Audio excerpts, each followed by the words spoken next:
Hi everyone, welcome to this Mindvalley Academy Masterclass. So we're actually filming this in beautiful Cabo, Mexico, and I'm here at an event called the Transformational Leadership Council.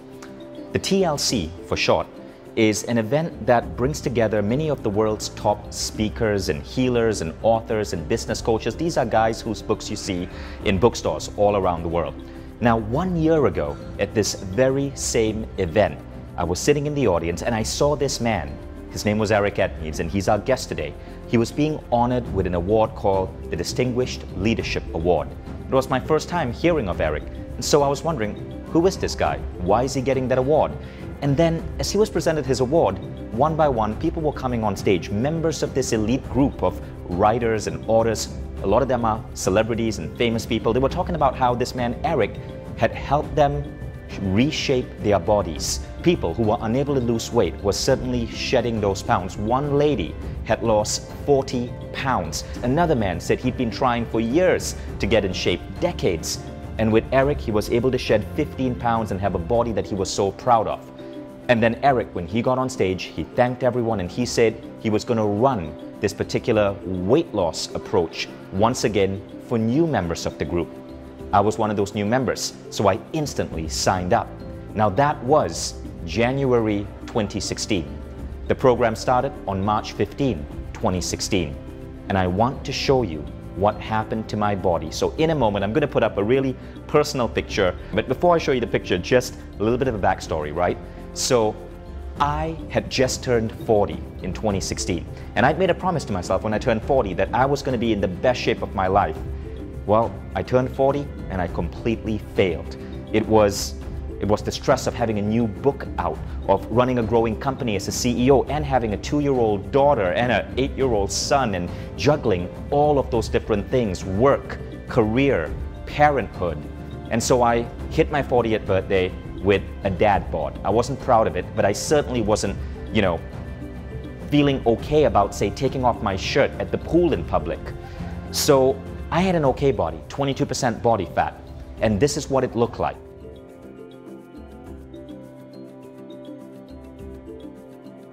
Now check out what happened after WildFit, after I joined Eric's program. In 90 days, this was my new body. You can see that dramatic effect, and it was also measurable. I went from 22% body fat to 15% body fat, which is perfect for a man. But here's what else happened. I thought it was just about looking better and feeling better, but firstly, it gave me so much more confidence in who I am. If you look at videos of me now and 1 year ago, you'll see that marked difference. It gave me new levels of energy. I could be a CEO of a company with over 100 employees and work 10 hours straight and never feel tired. I couldn't do that before. It helped me give up bad habits. I actually went for 2 months without a cup of coffee. Now, you know me, you cannot separate Vishen Lakhiani from his cup of coffee.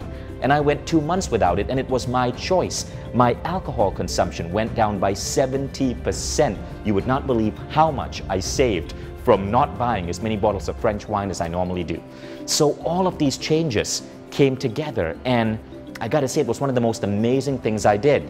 And so after the program, I spoke to its creator, Edmeades, and I said, dude, I have got to bring this to the Mindvalley audience. So here we are today. And I'm so excited to have you learn about WildFit and to get a glimpse of Edmeades and some of his mind-blowing ideas in changing the health and the weight and the shape of your body in a really interesting, unusual, and fascinating way. Okay, so before I bring on Eric, a couple of things. I don't know how you found this masterclass, but I know why you're probably here. You're probably here because perhaps you are one of the 100,000 plus people who were following me on Facebook and saw my transformation as I shared those photos. And you heard me speak about WildFit, or you heard about WildFit from one of your friends who took it and had an equally dramatic transformation. But you're here because you're probably looking to make a dramatic shift in your body shape, your energy levels. You're probably here because you've tried other forms of dieting or exercise and haven't gotten the results you always wanted. Now that was true for me as well. For the last decade, I've been experimenting with different exercise programs, from P90X to Les Mills. I've been experimenting with diets, and they were all good, and I have no regrets. Many of these dieting programs helped me take on good habits, better habits of eating, but they did not reshape my body. WildFit is not about exercise. In fact, what you're going to learn here is that 95% of your body shape is what you eat. It is not your exercise. And secondly, WildFit is not a diet. There's a lot of psychology, a lot of habit forming. You will learn about this as Eric comes on and unveils the mystery to you. So here's what we're going to cover in this class. For those of you who have seen and heard about WildFit before, or were told about it from a friend or family and have been waiting months for the new batch to open, you're in the right place. For those of you who are here because you want practical takeaways that you can go back with in the next hour or so and instantly apply in your life, Eric is going to share 5 ideas, 5 powerful ideas that you can bring in your life immediately that will shift your relationship with food and make a profound impact on your body and being.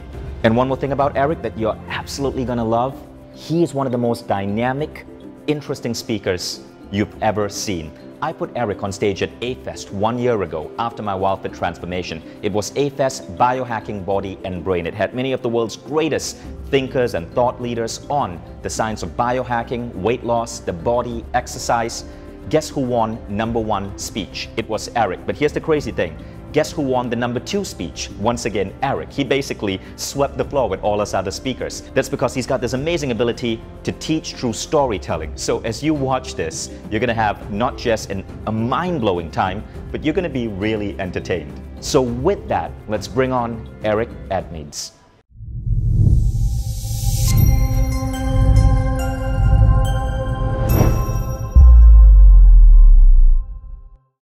Eric, hi. Hello.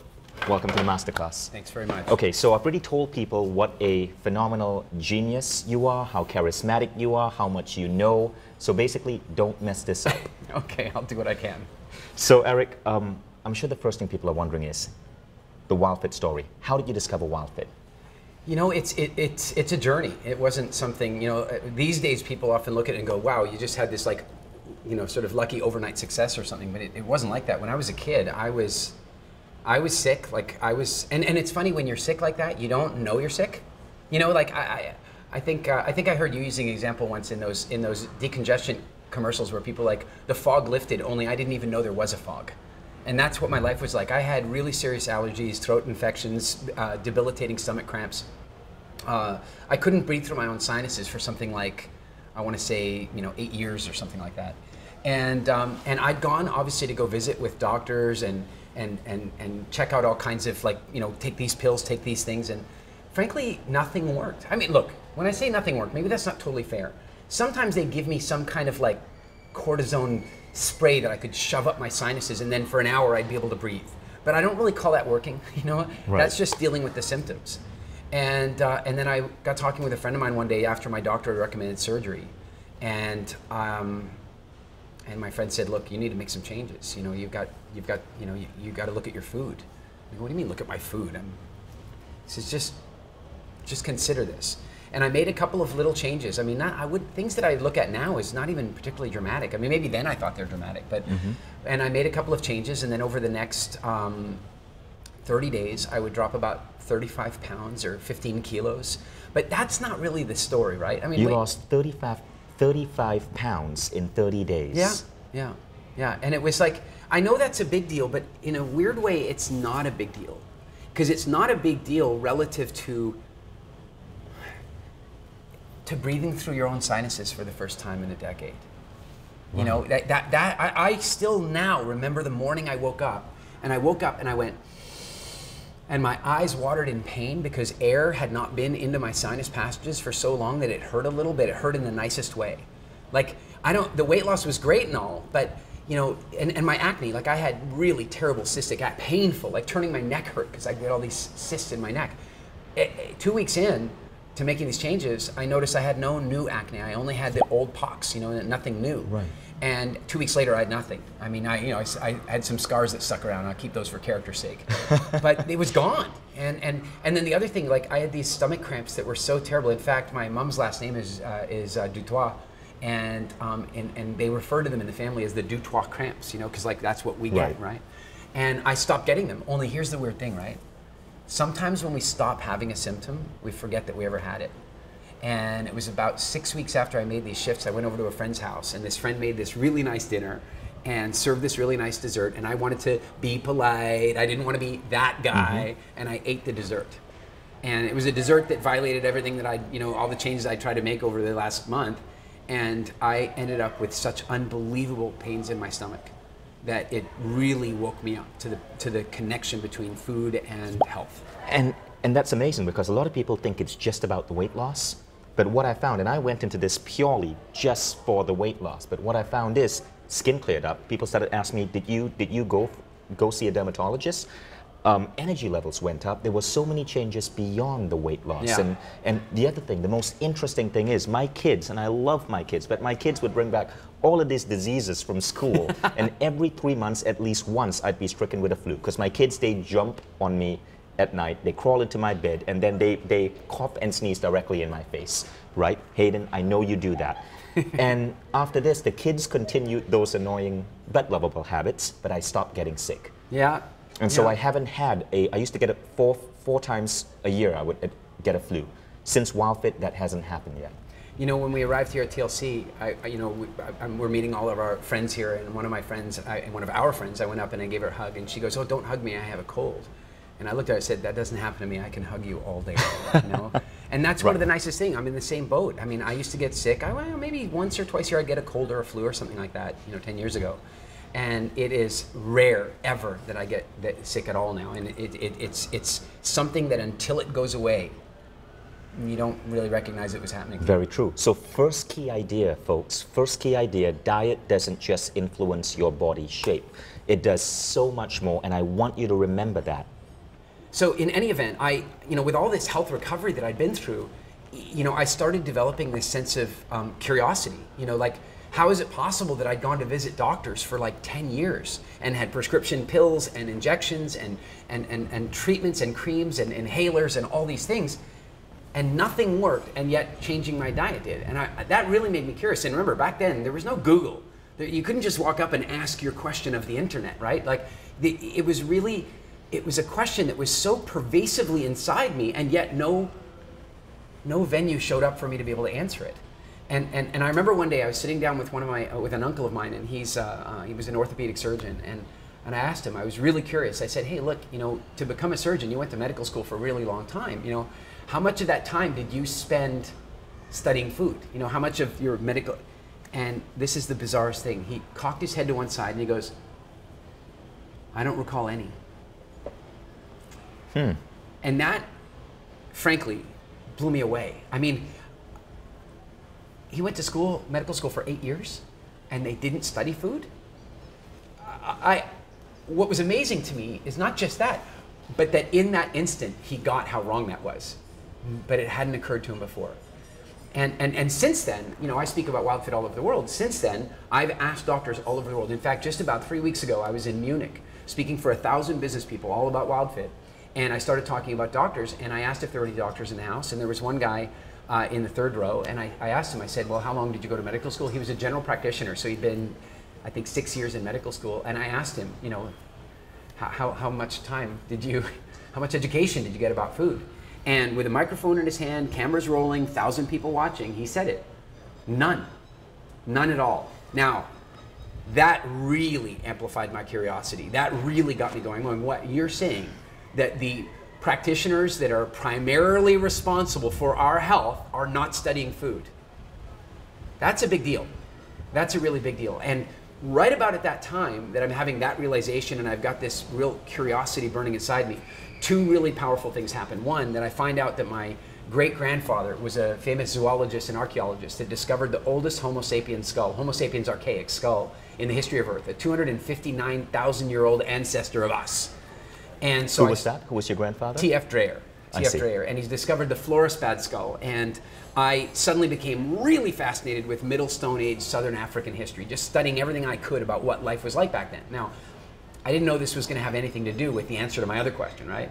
But then something else happened. And I think it's the kind of thing that can only happen when you've got this like overarching question burning in your soul and no way of answering it. And so I'm on a plane flying to Africa to do some wildlife photography. And on the plane, I'm reading an article, and the article is all about how they put elephants in zoos and circuses and stuff like that, and they used to only live like maybe 7 or 10 years, and nobody knew that they would only that they were supposed to live longer. Like in nature, an elephant will live 70 years, but 100 years ago they didn't know that. You know, look, a little dog lives 15 years, a Great Dane lives 7 years, so maybe an elephant's only supposed to live 7 years, and so.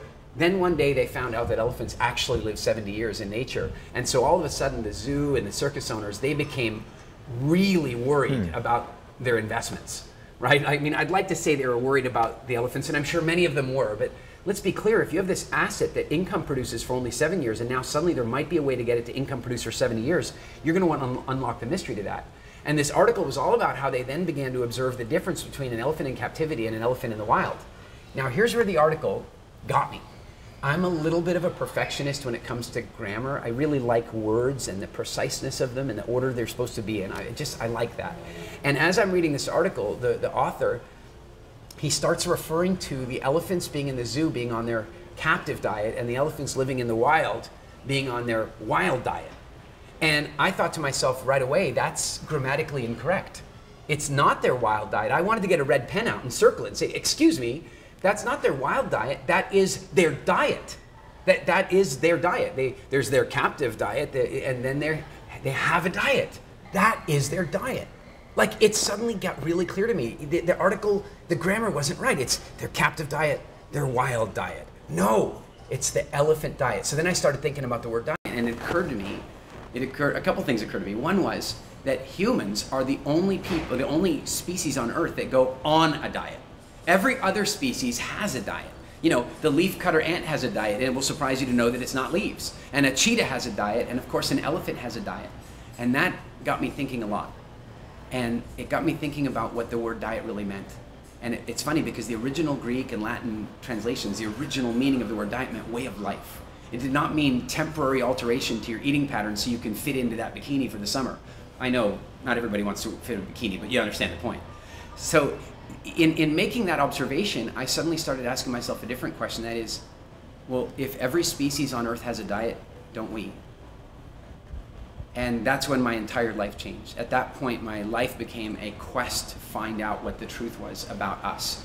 And it became a quest of undoing what the food marketing industry has done to us around manipulating what we perceive to be our diet and the truth about what our diet is. And of course, you know, since then I've studied this intensely. And what I want to suggest is that there's a really cool observation to be made here, and that is that the species that we regard to be the most intelligent on Earth, right here, human beings, Homo sapiens, is also the species which suffers the most disease, suffers the most symptoms, suffers the most tragic, slow deaths. I mean, we are supposed to be the most intelligent species on Earth, and we suffer with more illness and sickness than any other species. Oh, by the way, we're followed very closely by our pets and by our zoo animals and the other animals that we influence, because of course, if we are feeding them, they're getting sick. And we are now on a captive diet, and that was really the... I've never thought about that before, but that is eerily true. It is. So what happened next? Well, at this point, now that I had a starting point, because that's what it really gave me, that my question had been not answered, but it was like walking along and there being a big, you know, you feel like you're lost in the forest, and then suddenly you see like a blaze in the tree that you cut, and you go, oh my God, I'm on track again. And so at that point, I just started studying everything I could about anthropology and archaeology. I even enrolled in an archaeology program at the University of Bristol in England. And after 6 months of that, I found the pace of learning. I mean, I'm just not a university guy. I really wanted to take charge of my education in this area. And I went so far as to go live with Bushmen in Africa on a number of occasions. In fact, I'm going to do that again in like about 3 weeks. And I did all that for us to get a really clear view of the way it used to be, and to begin to notice that almost every health problem that we have these days comes up because our life is different than our instincts and our biology. Our current society, our current version of the human lifestyle is contrary to our instincts and our physiology. And if we can begin to correct some of those things, we can create massive health turnaround. So living with the Bushmen, tell me more about that. That was one of my, the first time was one of my absolute life highlights, and I've been blessed to be able to go back and do it a number of times. Generally also when I would go visit them, I'd visit with them for a day or two because they're nomadic and they're traveling everywhere. But the last time I went to go stay with them, I stayed for an entire week. I didn't even bring food with me. I brought water because I'm not an idiot, but I felt like the worst case scenario is I go with a week without food and I can handle that. But I really wanted to live with them and observe them. And the things that we learned about our exercise patterns, about the way we communicate with each other. You know, every Bushman camp I've ever been at, there's two fires. There's one for the men and one for the women. You know, we wonder why it's sometimes a little bit challenging for men and women to communicate. It's right there in the Bushman camp. You can begin to see.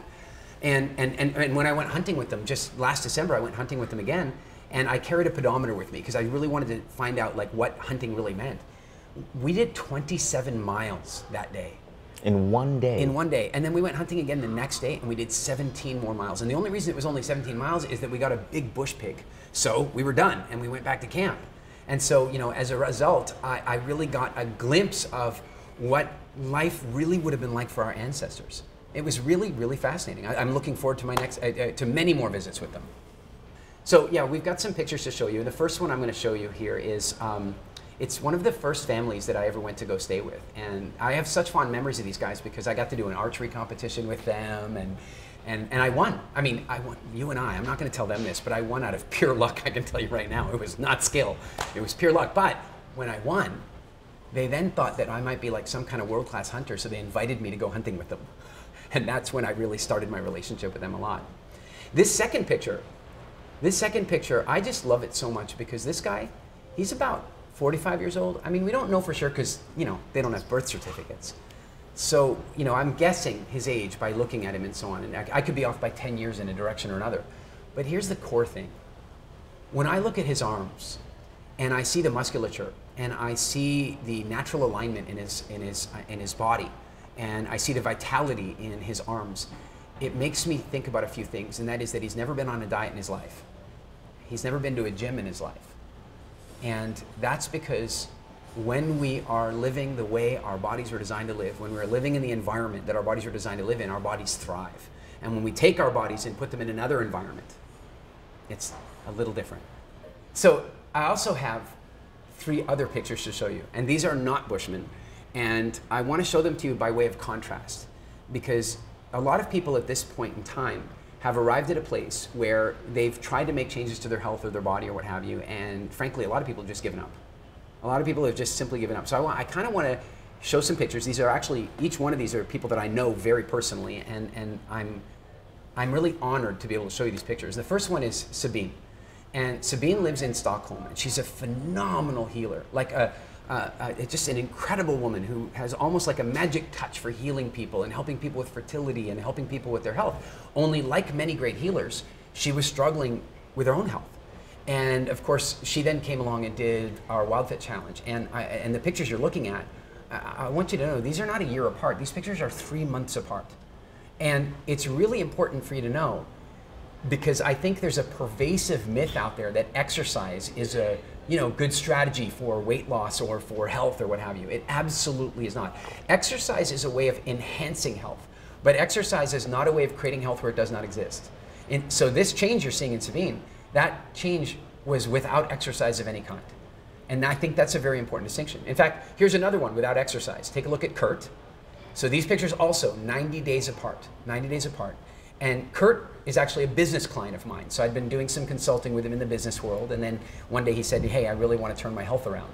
And his story is really phenomenal because not only did he lose all this weight, but how about this? He and his wife had been trying to get pregnant for about 9 years. They had some kids, and then they'd been trying to have another one. And for 9 years, they weren't able to. They'd had a number of difficulties. They'd tried fertility treatments and all that kind of stuff, and it just wasn't happening for them. And so the thing with Kurt is that it's not just about weight loss. You know, obviously the weight loss is nice and easy to show you in this picture, but there's things I can't show you in this picture. One of the things I can't show you is that he and his wife tried for 9 years to get pregnant. 9 years. And they'd had some kids before, but then for 9 years and fertility treatments and a lot of effort, no children. And then in 90 days, he created the change you're seeing in this picture in his body. And then one day his wife calls him and she says, and they're from Estonia. And she says, he tells me this story in an Estonian accent. You'll have to excuse me for my botching the Estonian accent. But he calls me and he goes, Eric, he says, wife call me. She tell me she pregnant. Only Only he says he tells me he's pregnant. Because, in Estonia, they mess up their pronouns, right? So he goes, my wife called me. He tell me he pregnant. So first of all, I'm very confused about what's going on. And then he says, but wife tell me, it's Eric fault. And then he goes, but I check Eric's schedule, not Eric fault. He's not in Stockholm, where they were at that time. And, so it was very cute and all, but we're talking about a change that really had a massive impact. And, I got to tell you, there's a lot of people out there that are struggling with fertility. And I'm going to tell you right now that a massive, massive reason that people are struggling with this is because the food industry is messing us up. And in a weird way, our genes are trying to prevent it from getting passed on. We are eating things that are dysfunctional, and it's making it harder and harder and harder for us as a species to conceive. I was reading a study about 5 years ago that said that the average man, based on sperm count levels dropping, the average man will not be able to conceive, will not be able to impregnate a woman by 2050 without medical intervention. And it's crazy what WildFit does for that. So one of the things is you just became a father. Mm-hmm. And how old are you? I am 46. Firstly, that's pretty impressive. And I think your kids are like 18 years apart. Yes, my son is 19. Okay, now guys who are watching this, I want to share something with you. Right, I observed this as well after 3 months on WildFit. I couldn't explain it, but like in terms of sperm production, it increased so much I could put out like a small bushfire. I can't believe it. I don't know if I should have said that. Well, actually, yes, I should have said that. We can always edit it out later. So it is. I don't know what's going on, but it's really incredible. Well, and if you think on top of that, sex drive itself. Sex drive itself. I mean, one of the things that happens is when people are living a lifestyle that their genes are going, well, this is a lifestyle we shouldn't pass on, then sex drive starts to fall. Yes. And so one of the things that we get reported from our clients very much, as well as increased fertility, is increased reproductive desire. They just become more virile. We've had really interesting situations with women where their menstrual cycles completely normalized, where they've had problems with them for years. We've even had women that were in that early stage of menopause, and it reversed. So there's a really big impact. Yeah, there's a really big impact on the entire reproductive system. Now tell us about this picture of our mutual friend, Paul Sheely. Well, that's a really important one. So Paul is a very, very good friend. Paul and Libby, Libby's his wife. And Paul is a genius. He's just truly brilliant. And he ended up coming and doing the WildFit Challenge with us. And then one day his team sent him a landing page for a webinar that he was going to be hosting. And he looked at the picture on the webinar page, and he didn't recognize the guy because it wasn't the same guy that he looked in the mirror and saw that morning.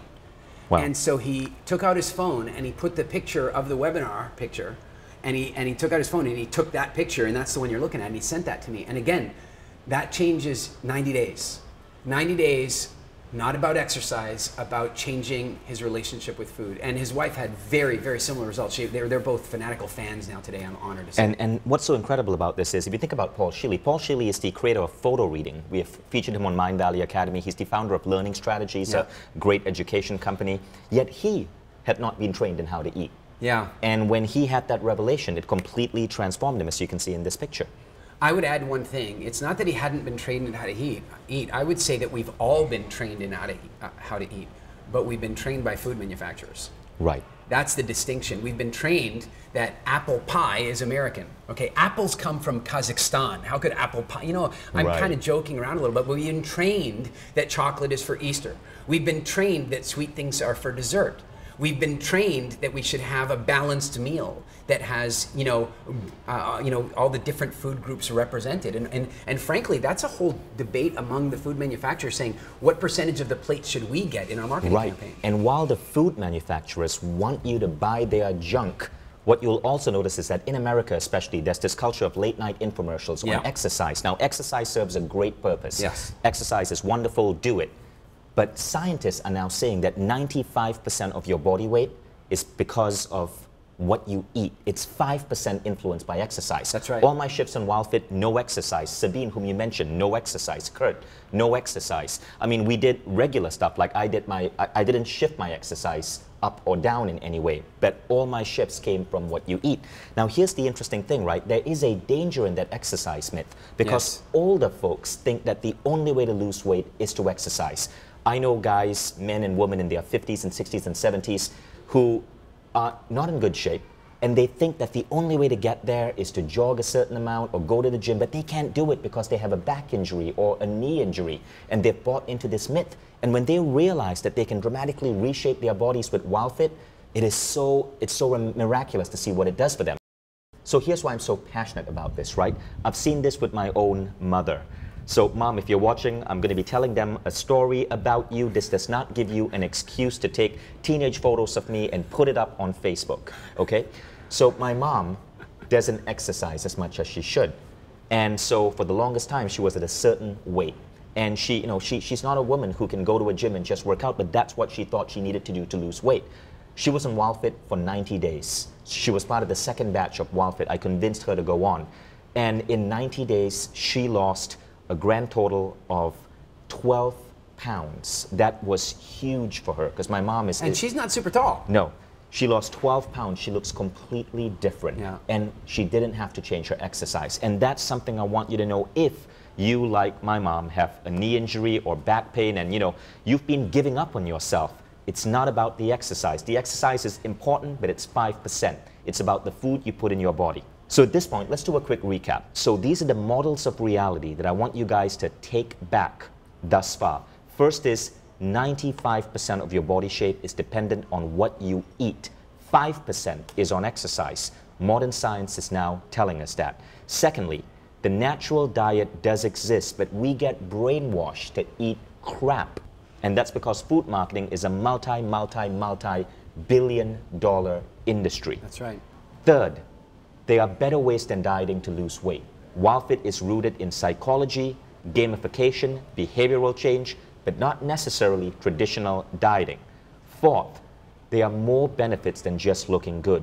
Skin gets better, illnesses disappear, things such as the common flu vanish.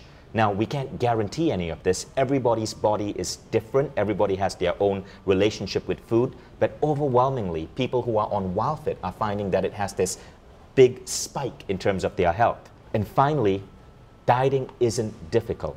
As you will see from how Eric has structured this program and the tips he's about to give you, it's a lot easier than you think. So now, let's come to some tangible steps, tangible things that people can take away, the 5 key ideas that you're going to be sharing with us. So the 5 key ideas that we want to share today are very foundational and important. And the first one, frankly, is beware of sugar.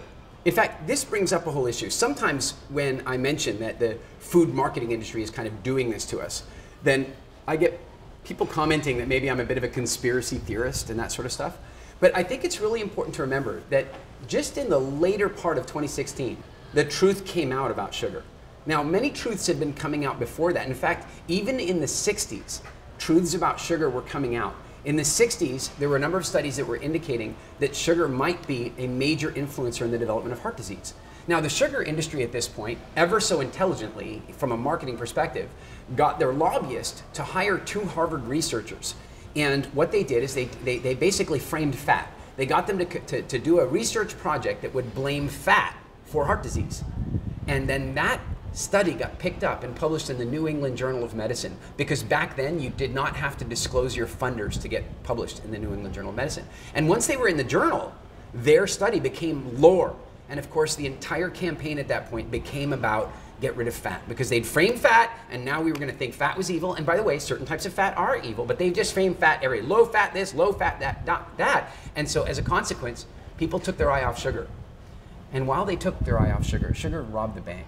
Like I'm saying, really, truly, in the 1970s, there were 2 types of diabetes back then, and they had different names. One was called adult onset diabetes, and it was typically something that would happen to people in their 40s. And then there was another kind of diabetes called child onset diabetes, which we now refer to as type 1 diabetes. The reason that we had to switch to type 1 and type 2 in terms of our common reference to these is that it stopped being only adults that were getting type 2.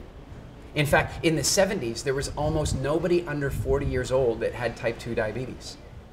Today, there's something like 20 million young people with type 2 diabetes or pre-diabetic condition, 20 million. And so if you think I'm a little bit of a conspiracy theorist, it's the age-old thing. Just because I'm paranoid doesn't mean they're not planning against me. So the issue about being aware of sugar is really, really clear. Sugar is put in food for one main reason, and that is that it stimulates your appetite. That's it. It's put in there because it stimulates your appetite. They put it in there to make you eat more food. Think about this. If you're a food manufacturer and you want to increase your profitability, any marketing specialist is going to tell you a couple of ways you can increase your market penetration or increase your sales. One is get more customers, but another one is get your customers to buy more often, right? So if you put sugar in the food, then you're going to get the clients to buy more often. And so sugar is put in, you'd be amazed in the things it is. You can go buy some, beautiful, healthy looking tomato sauce at the store to make a nice, spaghetti or a pizza or something with, and you go look at the ingredients and you're going to find sugar shows up in the top 3 or 4 ingredients, sometimes as high as number 2. Now let me ask you, would you go home and make a homemade sauce, chop up some tomatoes, onions, garlic, and 2 tablespoons of sugar? No. But if your entire goal was to sell more, then maybe you would.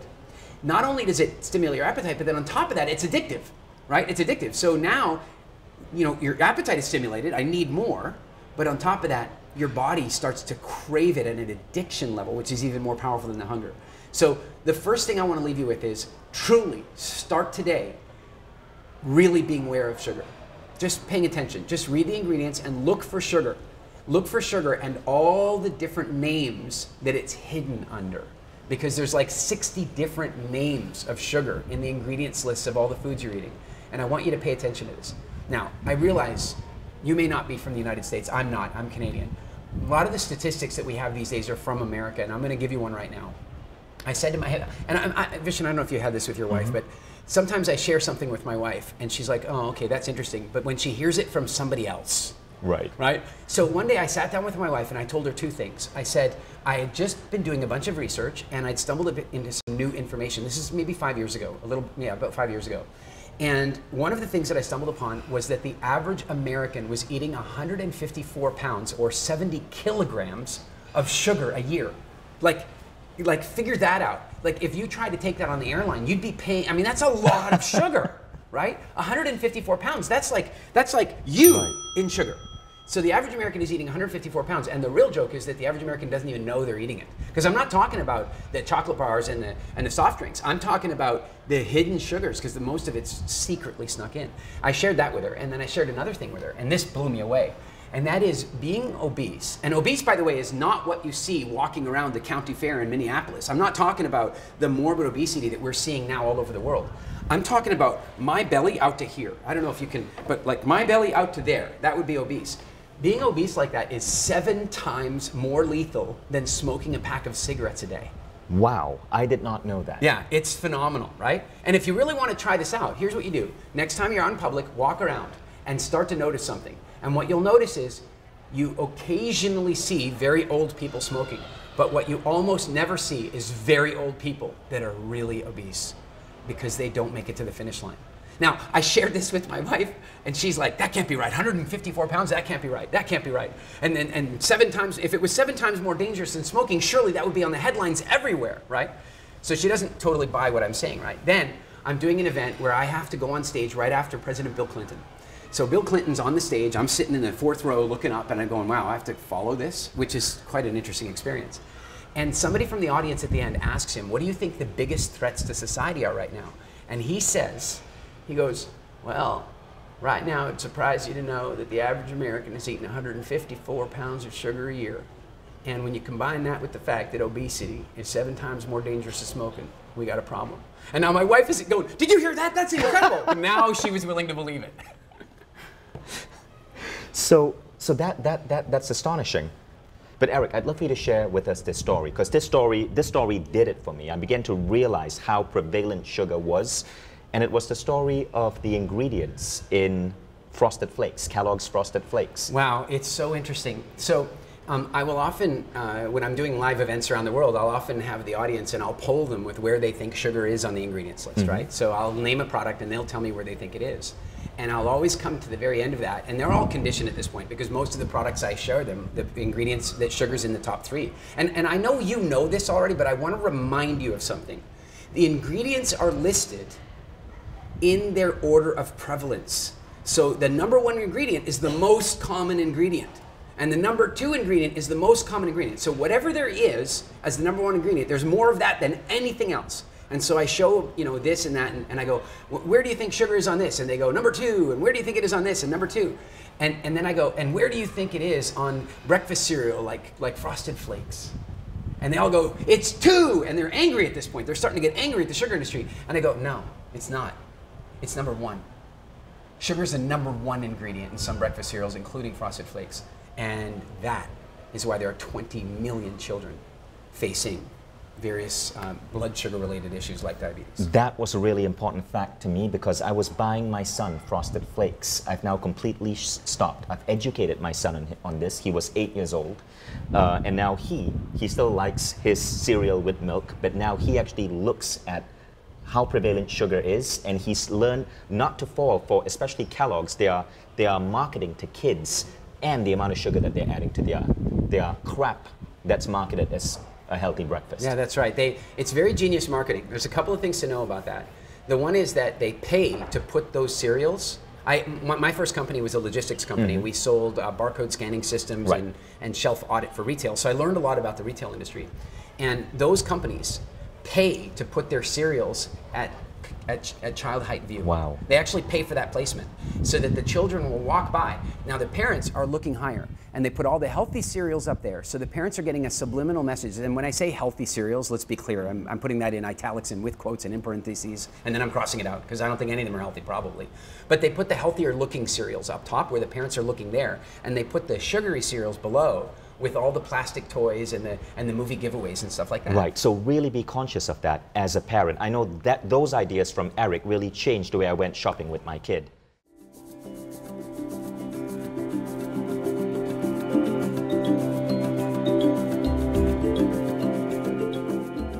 The second principle, or the kind of second really important message I have for you today is beware of chemicals. Now, this is an important distinction. Let's understand that the food industry is not interested in providing us with the most nutritious food possible to nourish our health. There are companies like that, but the vast majority of the food industry is primarily interested in their own profitability. Look, capitalism might be the best system we have right now, but it certainly has its weaknesses. And one of those things is that when a company is primarily profit-driven, then other things get sacrificed. And so when a company chooses to put chemicals into a food, they're really only doing it to boost profitability, not to improve food quality. Now, that in itself isn't a problem. But what is a problem is what those chemicals are doing to us. Like, if you really think about it, your body has a requirement for certain things, right? You know, one of our principles, we've shared it, is you've got to get your nutritional needs met. That's an important thing. But then your body also has to get rid of the stuff that it doesn't know what to do with, right? So when you put garbage in, the body has to get that out somehow. You know, sometimes it pushes out through your skin. Sometimes it gives diarrhea. Sometimes it might, cause any number of ways that toxin is going to come out of your body at some stage. And these days, so many food manufacturers are using chemicals in our food in order to get the food to taste different, in order to get the food to last longer, in order to get the food to look different. And so we want to avoid chemicals in our food. And also, I want to be clear that they hide them. They hide them. Like, okay, maybe you're already at the point, like many people, where if it says artificial flavorings, you're like, well, I'm just not doing that. Because let me describe what that means. Artificial flavoring means that a food manufacturer disappeared into some company, most of them are in the eastern United States that I know of, and they don't want you to know their name. They're in big buildings with no sign, and you go in and they walk into a white room, and then they say, what would you like to smell next? And they can go and get a jar and an eyedropper and dab it onto a perfume thing, and then you can smell whatever you want to smell. You want to smell McDonald's restaurant? They got it in a jar. You want to smell popcorn? They got that in a jar. You want to smell, apple? They have that in a jar, right? And so the question is, how did that smell get into the jar? And the sad thing is, it had nothing to do with an apple. It had nothing to do with an apple at all, other than that it coincidentally happens to taste a little bit like an apple. But that means, in the meantime, that you're ingesting a bunch of chemicals that obviously, look, we can agree about this minimally, that there's no nutritional value in that chemical, in that chemical composition. But isn't it also likely that it's bad for our bodies to be putting that in? That at a minimum, our body has to expend a bunch of energy to get it out, and at a maximum, maybe it's disruptive in some way. So artificial flavoring, okay, we can move past that, right? But here's the thing. If it says natural flavoring on it, what should you do? I mean, it's natural flavoring, right?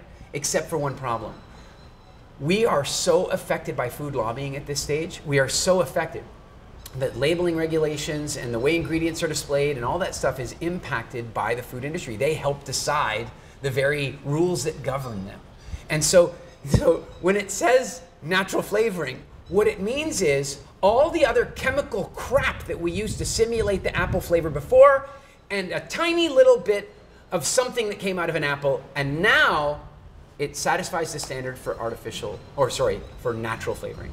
Do you understand? What it means is that it's still artificial flavoring. It's still fake. It's still some chemical compound that's designed to trick your nervous system into thinking that you ate an apple. And so we want to avoid chemicals. There are also preservatives, right? Preservatives that they're sticking into the food. Now, bear in mind, what's the preservative there to do? The preservative is there to stop the food from breaking down. Do you really want to put that in your digestive system? Do you really want to eat a food that's full of preservatives? I mean, preservatives are a defense mechanism against being digested by bacteria and other things that might break it down. And then we're going to eat the food with all those preservatives? I'm thinking that might not be such a good idea. Also, in the realm of natural flavoring, remember that it's not that it even has to be like, it doesn't even necessarily need to be a bit of an apple. It just needs to come from a natural source. Now, I'm going to suggest to you that while it's unlikely that any of the vanilla you've eaten lately was made this way, for a very long time, and maybe even still in some places now, you can still buy it, vanilla was made from a substance that was excreted by a sac under the tail of a beaver. Do you understand what I'm saying here? I'm saying that somewhere along the line, I don't even want to think about how somebody discovered this. I don't want to, I mean, no, actually, I'm curious. I would like to know. Who was the first person who tasted that beaver's secretion and went, oh, this tastes like vanilla? Yeah, like they had to first have the thought that licking the beaver's butt secretions would be a good idea to begin with. And then they noticed it tasted like vanilla, and then it became a form of creating vanilla flavoring that was cheaper than vanilla. So I'm not suggesting that all your vanilla flavoring is like that now. I think it's rare these days, but what I want to suggest to you is that when you see flavorings, artificial flavorings, natural flavorings, I want you to stay away. You should be eating things because they taste the way they were meant to taste. So my second tip for you today is avoid chemicals. All of you who go to Starbucks every morning and order a vanilla latte, I feel sorry for you. Yeah, I think from now on when you walk in, you should go, I'll have a vanilla beaver butt latte. A beaver-free. A beaver-free latte. But actually, that's real. It's called castoreum. You can look it up. They stopped the practice a couple of decades ago, but for the longest time, raspberry, strawberry, vanilla was from a yellowish secretion from a beaver's anal glands. Yep. And as much as it's been stopped in widespread production, it's still available to purchase. It still is available. Yeah. Anyway, it is what it is. Avoid chemicals. So with that segue on beavers, let's go on to number 3. Yeah. All right, number 3. Number 3 is a very important thing. And this is something that we've been talking about for a long time. And I think you're going to start to see this popping up because the more work we've done in this area, the more people are starting to talk this way. I want you to hear this. We evolved in a very long process. We're talking about many hundreds of thousands of years, arguably millions of years. And during those years that we evolved, we were subjected to seasons over which we had no control. What that meant was that at certain times of year, certain foods were available, and at other times of year, other foods were available, and then yet at other times of year, other foods were available. So what we need to recognize is a couple of things. One is we evolved to eat in seasons. So let me give you an example of what this means. It means that the concept of a recommended daily allowance, or in the US, what is commonly referred to as the RDA, right? And many countries have this idea of a recommended daily allowance of certain nutrients that you're supposed to have. The concept of an RDA is complete rubbish. It is total and complete rubbish. Nature would never have provided this one day where, look, it's all right there. Everything you need is just available that one day. That's not how it worked. At one time of year, this was available. At another time of year, this was available. In fact, there are certain things that our body can hold on to for months after having a lot of it in one season. And so it's actually quite important that our bodies go through these seasons. Even people who are now, doing like green juices and green smoothies and stuff like that, one of the things that we're really clear about is that you should not have the exact same ingredients in your smoothie through the whole year. You should be cycling the plants through there so that you're having a more seasonal experience of your food. So that's the first thing about seasonality, is that you are supposed to be getting a spread of nutrients over the course of an annual seasonal rotation. So that means that there's a season where maybe you're getting a lot more protein, and a season where you're getting a lot more sugar, and a season where you're getting a lot more fat.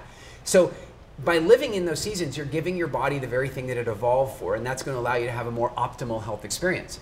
But then the other thing about this that's really fascinating, and this is really important, it flies in the face of everything that's been taught to us about diet for the last 50 years. Your weight and your experience of energy has basically nothing to do with calorie counting. It has nothing to do with that. That's not how it works. You don't eat fat to get fat. You don't eat fat to get fat. It does not work that way. You don't eat excessive numbers of calories in order to get fat. You don't cut all the calories out in order to lose weight. It doesn't work that way. You see, each of the seasons communicates a message to the body. So when we start eating a certain type of food, I mean, think about it like this. Chipmunks and squirrels, right? What do? Winter's coming, there's a chill in the air, and they start thinking, it's time to store nutrition, right? So they do a couple of things. One is their metabolism changes and they start fattening up. So look at the chipmunks and squirrels when you get into the fall. They start looking bigger and bigger. They're bigger for two reasons. One is they're putting on more subcutaneous fat, and because their fur is growing a winter coat, right? So they're getting ready for winter. Now, how do they do that? How do they know? Do they have an app? They look at their iWatch and go, oh, look, it's winter's coming. Or are they watching Game of Thrones? Winter's coming? No. They get it because as they start eating different things and as the conditions around them change, their body, their instincts kick in and start preparing for winter. We're the same way.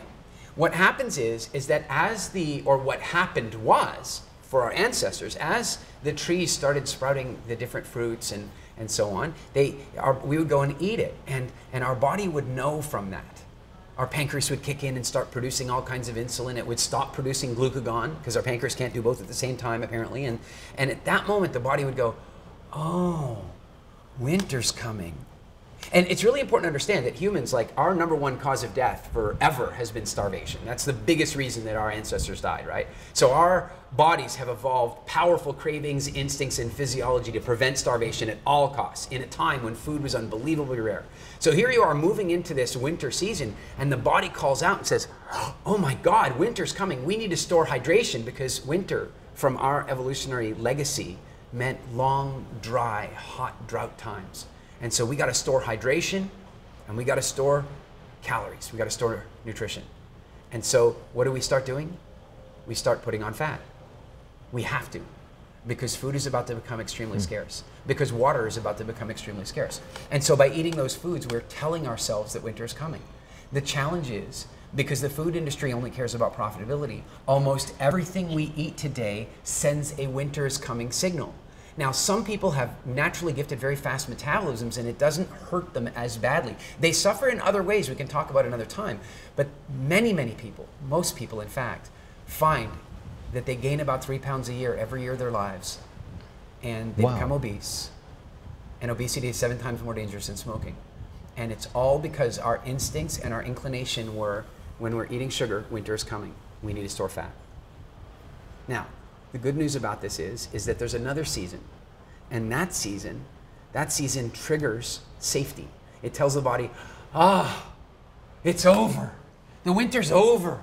There's an abundance of food around. And in the weirdest twist of irony, when you are eating the right things in the right massive quantities, when you're eating a phenomenal amount of the right foods, you can lose a huge amount of weight because you're eating the right foods. You might even feel like, I'm overeating right now, but you'll still lose weight. But that's because what we've misunderstood for years is we thought that the calories in, calories out method of weight loss was a pure accounting issue.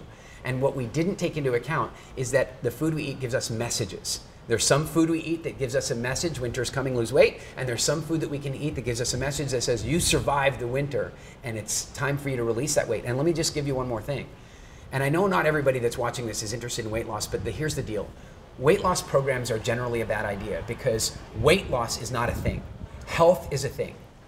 Health is a thing, and weight loss is a byproduct of health.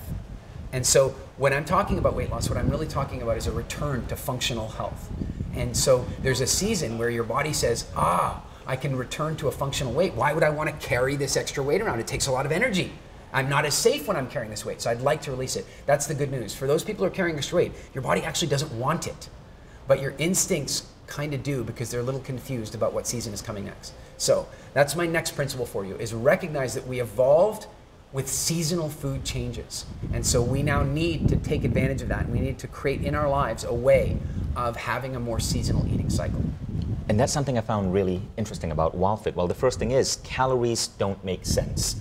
I got rid of every single calorie counting app. The entire model is pure BS. The whole caloric model, calorie in, calorie out, already has been like dismissed by science, but people still practice it. They count calories. I can prove it. Complete bullshit. I can prove it for you, and this is a little off color, okay? Right. A little off color. But I want you to think, like maybe some of you are accountants, maybe some of you understand accounting, but for calories in, calories out to work, take all the calories you eat, right? Then you take your overhead, the calories your body uses, then you take the calories for your exercise, and in theory, that's your calories in, calories out. But what that does not take into account is the fact that you go to the bathroom and you release organic material. So in order for you to do a calories in, calories out computation, you'd have to measure the calories in your poop and in your pee, which is tremendous. And when you are in a season that tells your body that it's okay to release the weight, you actually lose weight through two things. You get rid of it and you breathe it out.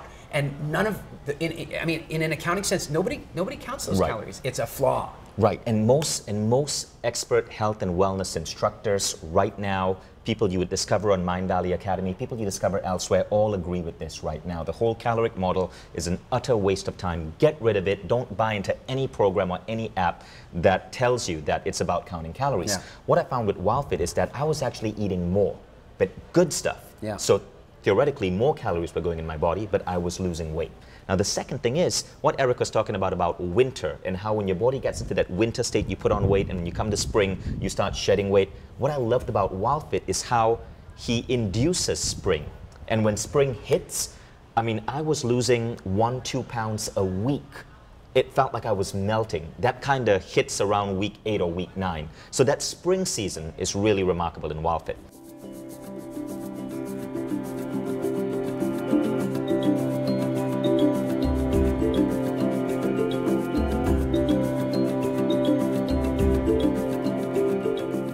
The fourth key principle I want to share with you is, I think, so obvious, but I want to share it anyway. And I say it's so obvious because on some level you probably totally know this already, and most people are not practicing it. And it's really this simple. A lot of times we think that our health is going to be improved by cutting out, cut out these 7 dangerous foods and all that kind of stuff, right? Which, there's some validity. There are foods that people probably should be cutting out. But let's just play a little experiment here, because the fourth principle I want to share with you is that your health is far more determined by getting enough of the good stuff than it is by eliminating the bad.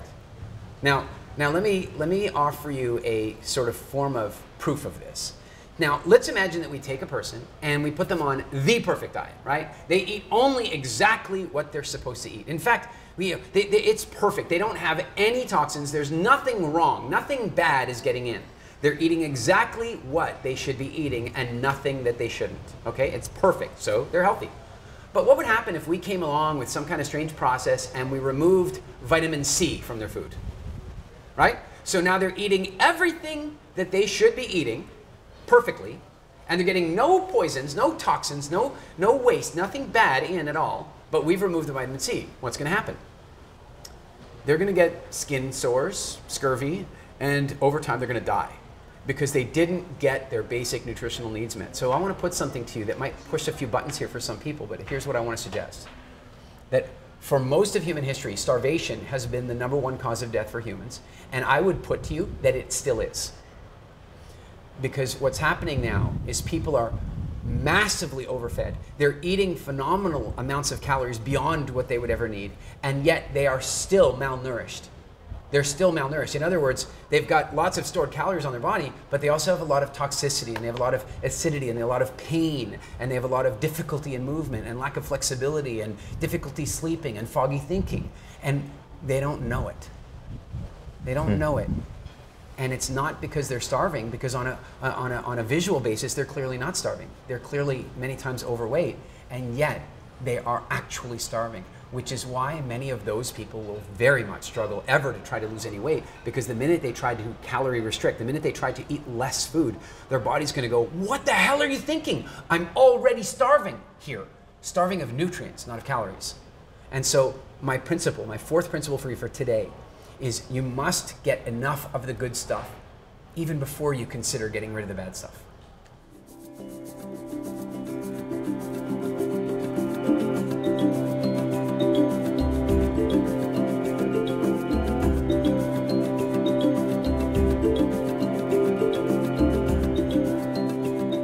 The fifth principle I want to share with you is to begin to understand what makes you hungry.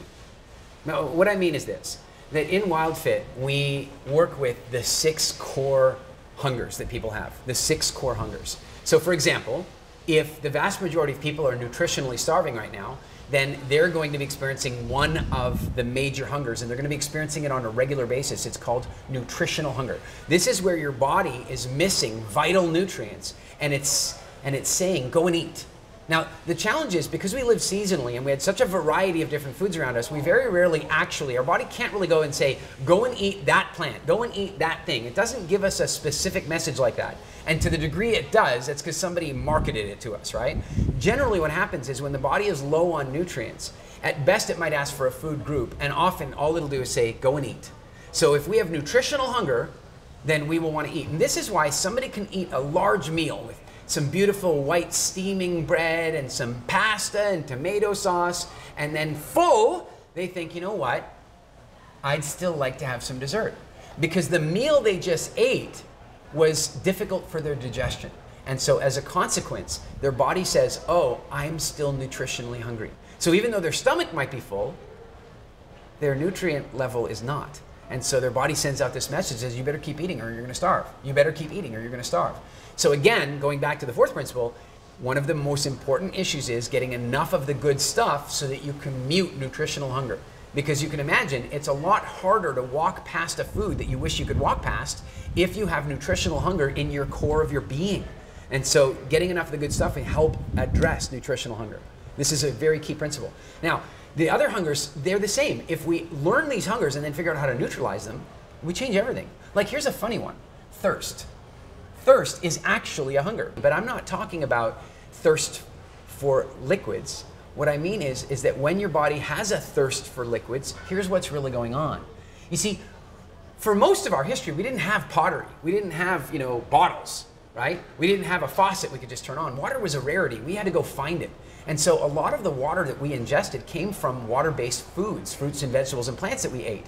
So what that meant was when we began to feel a little dehydrated, our body would say, eat something. You need some water, right?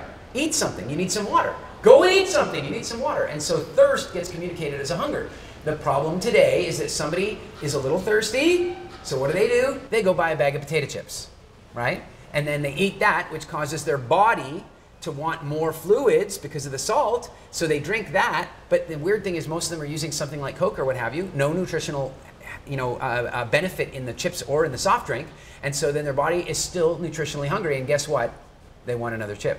Bet you can't just have one, right? That's how it works.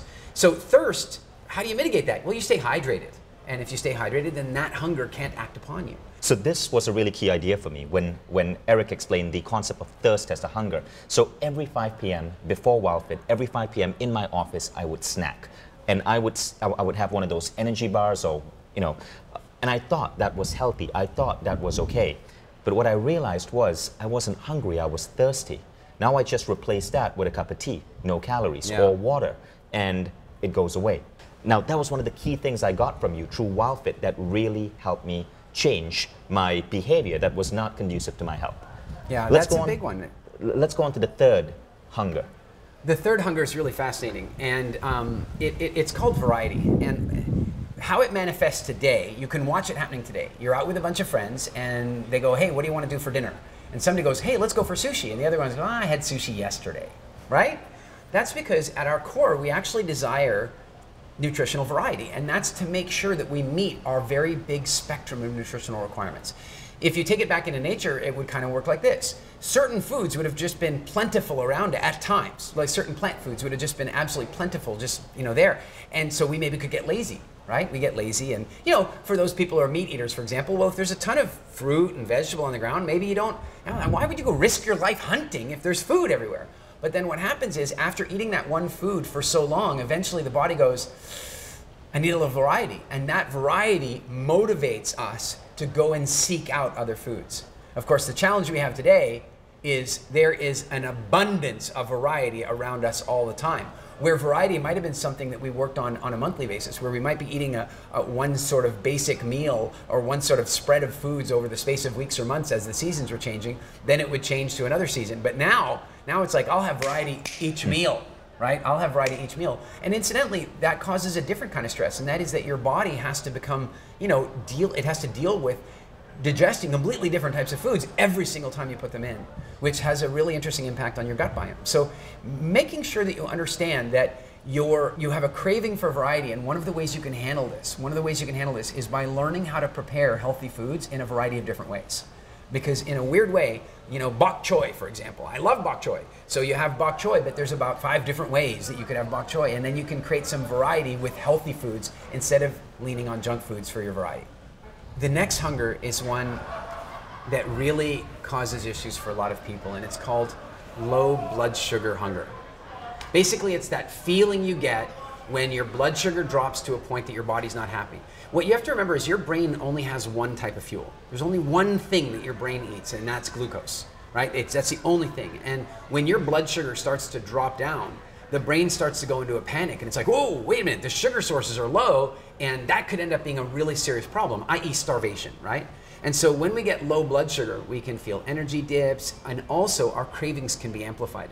One of the things we often say in WildFit is the hungrier you let yourself get, the more flexible you will become about your food rules, right? And you know how it is, people go, I'm not eating that anymore, and I'm not eating that anymore, but then something happens and they get hungry enough where they make an exception, right? Well, one of the things that will often drive that is low blood sugar hunger. And so a key principle in helping somebody overcome this is to show them how to switch their metabolism to be primarily fat burning rather than sugar burning. Sugar burning is a metabolism system that was designed for stressful circumstances, for emergency response. And the challenge is that in our lives today, we're dealing with stress so often. Stress in the old days was different. You walk around the corner, you see a lion. It's very stressful, right? But then you walk away, the lion's done. The stress is gone, right? The lion's gone, the stress is gone. You're not on a therapy couch for the next 7 years talking about how that lion is still stressing you out, right? Our lives are very different now today. And so because of that, we are very often in this sugar burning mode. And so as a consequence, when we don't eat any dietary sugar, our blood sugar crashes, we feel horrible, our food rules become more, flexible, and many of us will find that we end up grumpy and nasty and that kind of stuff, mood swings. So it's really important to begin to work toward a more fat burning metabolism so that low blood sugar isn't a challenge for you. The next one I want to share with you is maybe the most important of them all, and that is emotional hunger. A huge amount of the food decisions that people make are really a desire to change the way they feel, not a desire specifically for food. And so I want to just suggest to you this one thing, just one little exercise about this. I am sure there are some foods that you think that maybe you could eat a little less of, or maybe there's even some foods where you'd really rather you didn't eat them at all. I don't know. What I'm going to ask you to think about is this. The next time you make a decision to eat that food, and I want you to eat it, don't stop, really don't, not until you're ready. But I want you to just think about what is the emotion that you're experiencing when you want to eat that food? And then what is the emotion that you believe eating that food will give you? And then how do you think that food's really going to make you feel?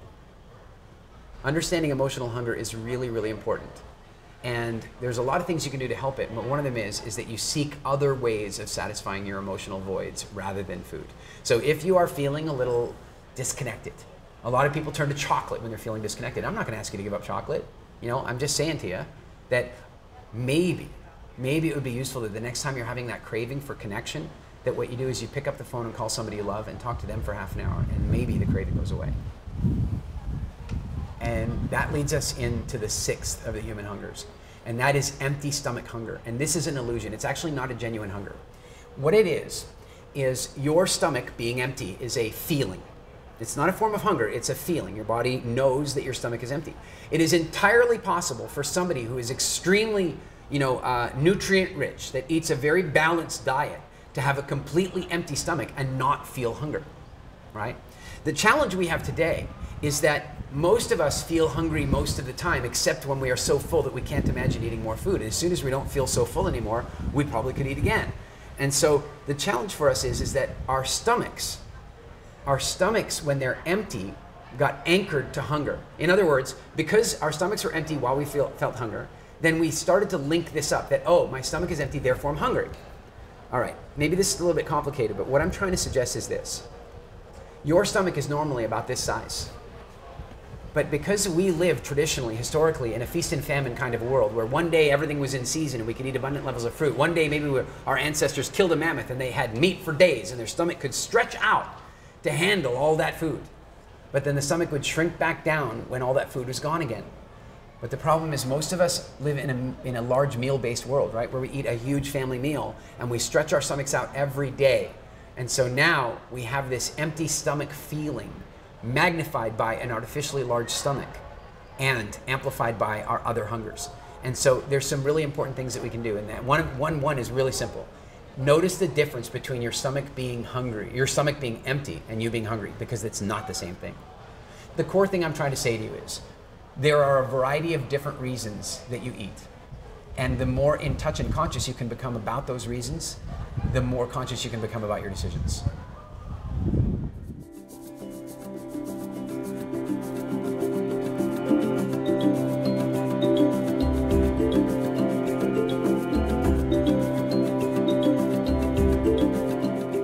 So it's absolutely nuts how ill-educated we are about our own bodies and what we have to put in our bodies. But the thing is, once you grasp it, it's really easy. So check out this story. This is Garrett Davies. So Garrett is one of the guys who runs the technology division of Mindvalley, and he's a giant of a man.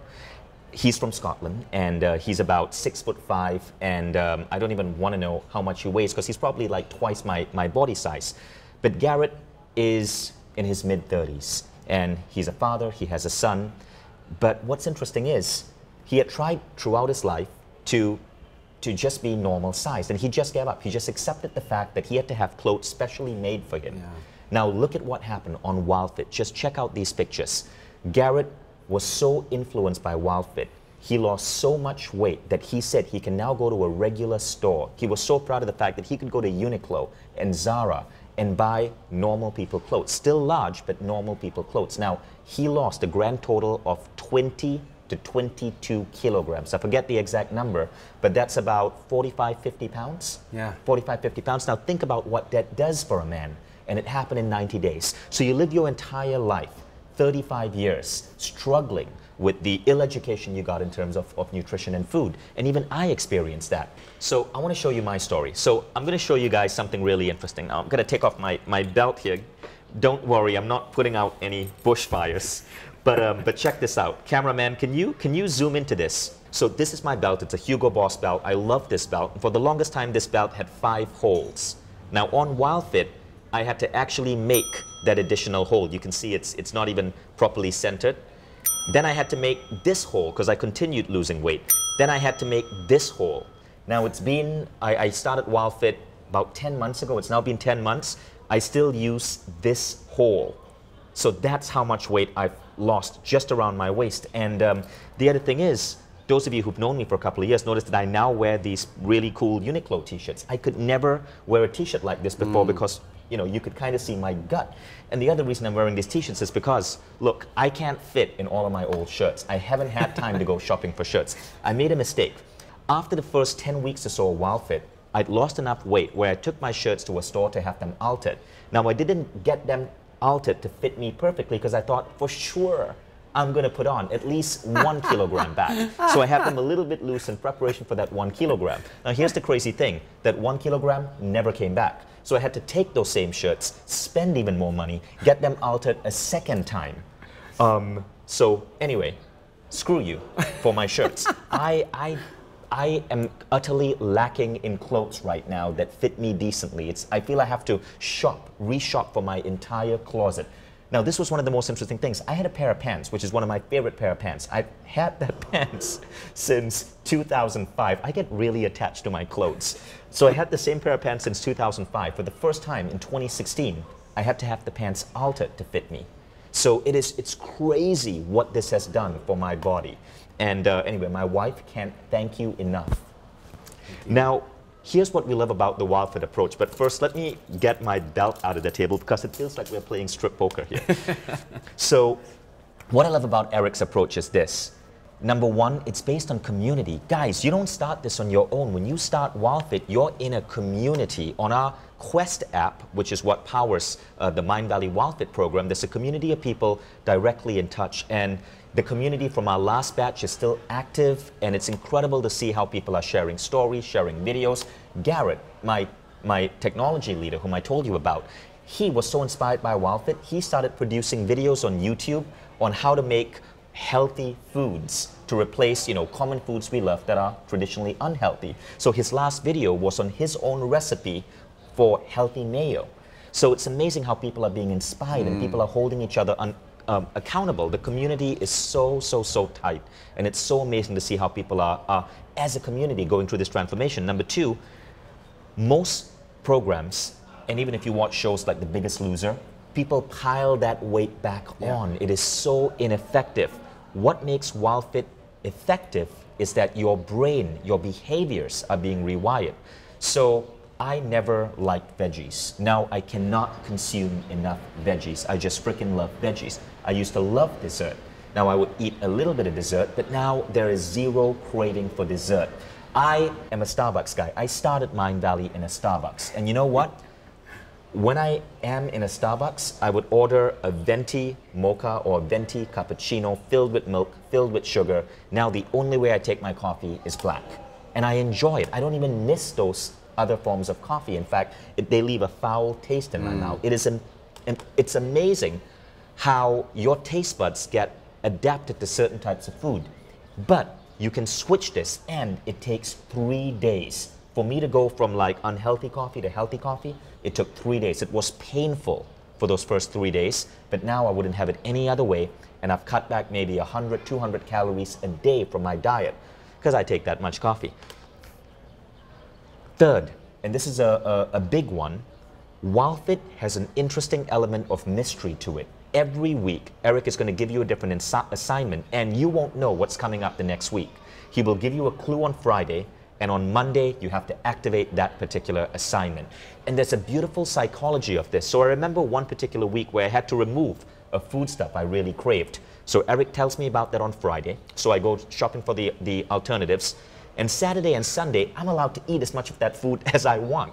We don't recommend that, but I did. I just filled myself with that food stuff. Funny thing is, when Monday came, I felt so sick from how much I was eating on Saturday and Sunday, I stopped craving it. And I've not gone back to that food item, even though I've been eating it for 3 decades, because it was bad for me. Now, I can't share the food item because it spoils the element of mystery. WildFit works because you don't know what you're going to be assigned to do next. The psychology for this is so beautiful. Eric, many of you may not know, but Eric speaks on stage with Tony Robbins. He is not just an expert in nutrition and food, but he's also a remarkable trainer of the human mind. And that's why WildFit is so different from traditional diets. In fact, I wouldn't even call it a diet at all. Now, the final thing is, and this was something I absolutely love, the engine switch. Yeah. So, okay, your body is carrying around with you, what, 250,000 calories in stored fat? Let's call it 100,000 calories. 100,000 calories in stored stored fat. Ready to go. Built on, ready to go. Now, your body burns those calories. It's a sugar burning engine. WildFit gets you, in Eric's words, to flip the switch to become a fat burning engine. Now, the switch doesn't flip immediately. It happens around week 8 or week 9, but when it flips, and you start melting. So here's the thing, right? Let me put this picture back on. This is a 9-week difference, April 4th to June 23rd. Okay, now, keep in mind, I started WildFit March 15, right? So from March 15 to April 4, there were no changes in my body. In fact, until May, there was no changes. All the changes occurred around week 9 for me. Yeah. And when those changes occurred in week 9, I was losing 1 kilogram a week.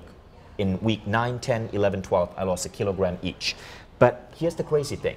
When that switch flips, something happens to your body. And even if you put weight back on, it's easy to get that switch to flip back again. Yeah. So if I had a crazy Christmas. I did put on a lot of weight because I was in Estonia with my wife's family, and Estonian food is so delicious. There's so much bread, there's so much food over Christmas, but I could flip back instantly in just a few days by going into a WildFit approved diet. Yeah. And it feels effortless to you. So that was something really remarkable. Now, the question is it tough?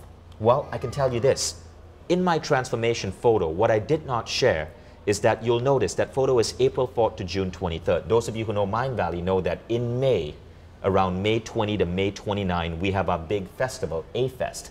That particular month, it happened in Greece. So there I was in Greece, eating pita bread, eating feta cheese, eating all of these things. You would so fail me as a student because I got off the WildFit diet. But I came back from A-Fest and I was sure, because I was also drinking, alcohol, like Greek wine, every single night.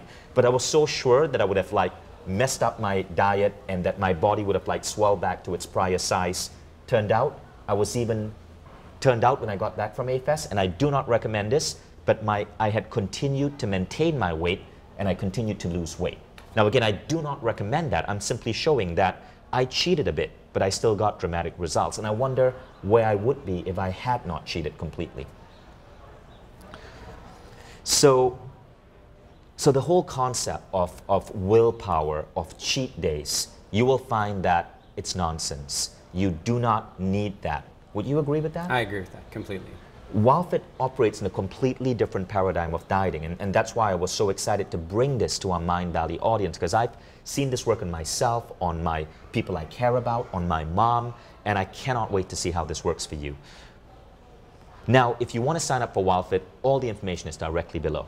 I want you to know that the traditional program is a very hands-on coaching program. Prices range from $1,000 to $5,000, depending on the level of coaching that you get. Everything we do at Mindvalley, we have economies of scale because we have so many millions of subscribers that you actually get an incredible price. And not only do you get a Mindvalley discount, but as a thank you for joining us in this masterclass, for investing all of this time learning about your health, we will give you a special unlock price to enroll at an even further discount. So we are doubling up on the discounts on this page. Do not close this page because that only activates after you've watched a webinar. It's just our way of saying thank you. You've spent all of this time with us. We want to reward you as an ardent learner. So scroll down below to see all the information about WildFit and how you can enroll. You'll see the starting date for when the WildFit Quest begins. This is when everyone is going to get into the Quest. And before the date begins, on the WildFit app, which is the Quest app by Mindvalley, and on the community, you'll already be getting warm-up content so you know what to shop for, how to prepare, how to get in the right state of mind. And then when the WildFit Challenge starts, it is so much fun, it's so exciting. And honestly, those 90 days, for most of you, it's going to be so much easier than you expect. Oh, and one more thing, many different health and diet programs are based on a business model of selling you supplements. So after you take the program, they want you to then pay them $20, $30 a month to get these supplements delivered to you. Nothing wrong with that, but I question, are these supplements really effective, or is that just a really effective business model? Now, you got an email today so firstly, at no point in WildFit are we going to try to waste your time and sell you supplements. That is not the type of business model we have. We want to give you changes that will last your lifetime at the end of this 90 days. There's nothing more you need to do after that other than live your life and live by your new habits and rules for yourself. Yeah, the supplements thing is really fascinating. We're very clear. The word supplement, the clue is right in the word. Supplement means in addition to. It doesn't mean in replacement of. And unfortunately, most supplements are being sold on the idea, well, you're not going to eat enough vegetables, so you should have your supplements or whatever. And so I was telling Vishen about this morning, maybe about a week and a half or 2 weeks ago, I got an email from a client, and she says, I've never felt better in my life, and I have stopped buying all the supplements. And she stopped them by months, and she was spending $3,200 a year on supplements. And of course, by turning her health around, by getting a really good natural nutrition base, by doing the things that her body really wanted to do, she didn't need those supplements. And at first it was just an experiment. She just like, okay, I'll stop taking them and see how I feel. And what she found was she felt really, really good. And what she realized was is that in her case, and this is true sadly of many supplements, is that the supplements were just giving her expensive urine. You know, they weren't really doing anything for her. Once she got her nutrition right, that was the answer. And I want to be clear, there are many supplement companies out there that are phenomenal. I do take supplements. Yeah. All we wanted to stress is that WildFit is not about getting you to subscribe for some supplement program. There is nothing else you need to do after you enroll in WildFit. So at this point, if you're still in the fence on WildFit, I want to show you something really powerful. Check out these stories and pictures. Hi, I'm Sherry Clark. I first did WildFit in the first quarter of 2015. And between the first quarter, I did it twice in a row, dropped 40 pounds in the first session and 20 in the second.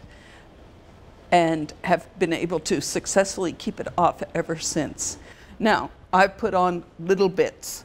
I've put on enough that I've said, get yourself back in check, girl, and go back on the program.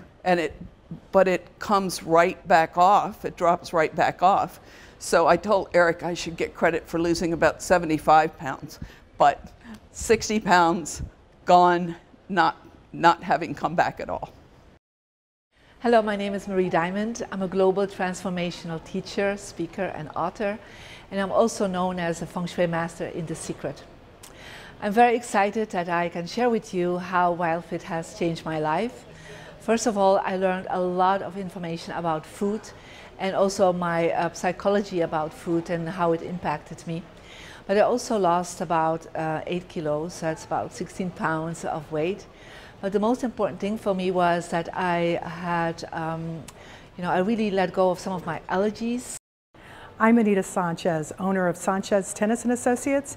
I work with global corporations in helping bring their people together across differences.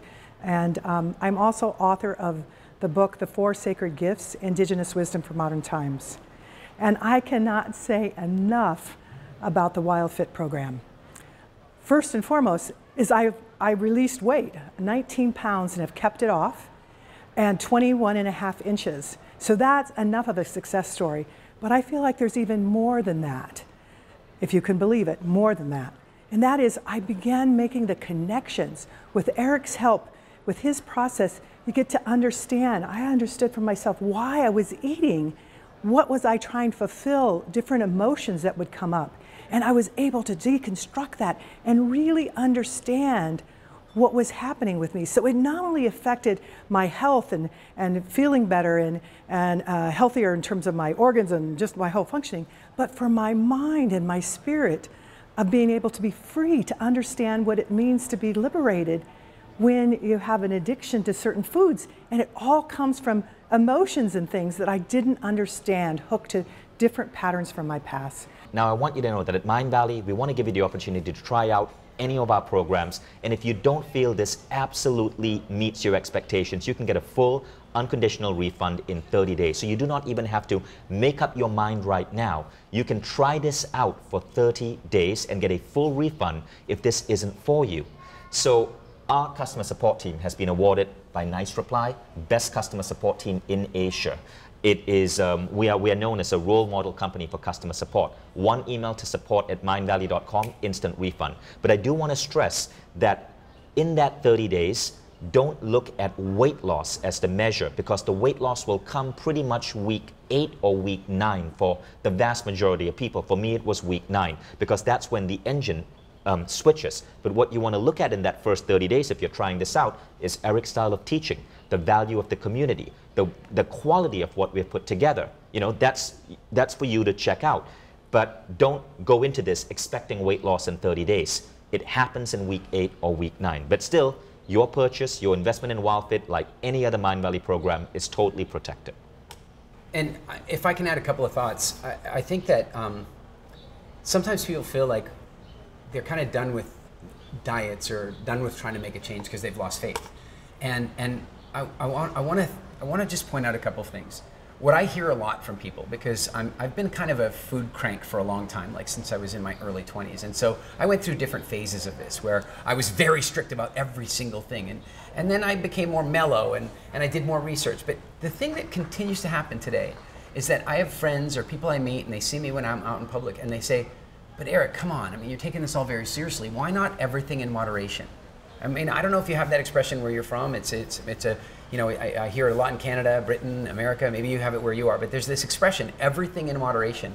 And all I want to suggest to you is that everything in moderation includes your health. And so if you take a moderate approach to your diet and a moderate approach to your health, then you're going to have moderate health, which means, you know, annual flus and colds, and it means aches and pains, and it means blood sugar issues. And of course, it means that 1 in 3 people die of cancer, and 1 in 3 people die of heart disease. It means bad things. And so this is not about extremeness. It's not about that at all. What I'm saying is that if there is any extremeness, it's not extremeness about, you know, your overall diet. It's extremeness about making sure you get the stuff you need, right? Not dealing with that in moderation. It's like saying, okay, I'm going to be flexible in my life, but there are core things my body needs and I'm going to get them. And so everything in moderation means your health. That means we're not moderate about that. But it also means we're not extreme. I mean, here we are, we're talking, Vishen's talking about drinking wine from time to time. I happen to not drink wine. That had nothing to do with WildFit. I stopped that 20 years ago for other reasons. The point here is that let's help people get their nutrition on track. Let's help them get their relationship with food balanced again.